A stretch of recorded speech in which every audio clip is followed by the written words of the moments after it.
নমস্কার বন্ধুরা, আমার ইউটিউব চ্যানেলে আপনাদেরকে স্বাগত জানাই।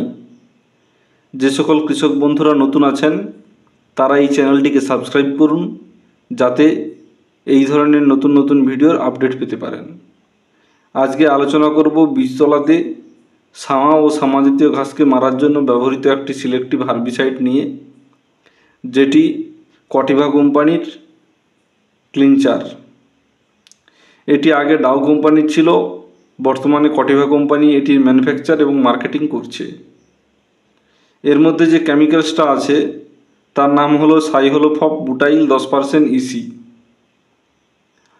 এটির প্রয়োগ করার সময় হচ্ছে ধান গাছের বয়স যখন 18 থেকে 20 দিন হয়, ধানের গাছের যখন পাতার সংখ্যা 3 থেকে 4টি হয়, তখন এই হার্বিসাইডটি প্রয়োগ করা হয়।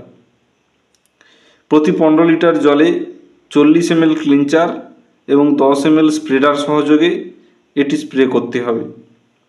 এবং স্প্রে করার সময় আপনারা মনে রাখবেন, তলার জল কাটিয়ে দিবেন এবং পরিষ্কার কলের জলে আপনারা এই ওষুধটি প্রয়োগ করবেন।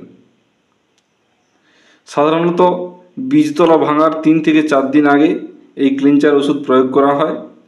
এই ক্লিনচার ওষুধ প্রয়োগের ফলে সামা ও সামাজাতীয় ঘাসগুলোর পাতা লাল হয়ে যায় বা হলুদ হয়ে যায়, এবং যখন মূল জমিতে রোয়া হয় তখন এই গাছটি সামা ও সামাজাতীয় ঘাসটি মারা যায়। সবসময় আপনারা মনে রাখবেন, ক্লিনচার কেবলমাত্র সামাজাতীয় ঘাস অর্থাৎ ইচিনোচোলা গোত্রের ঘাসের জন্যই কার্যকরী হয়।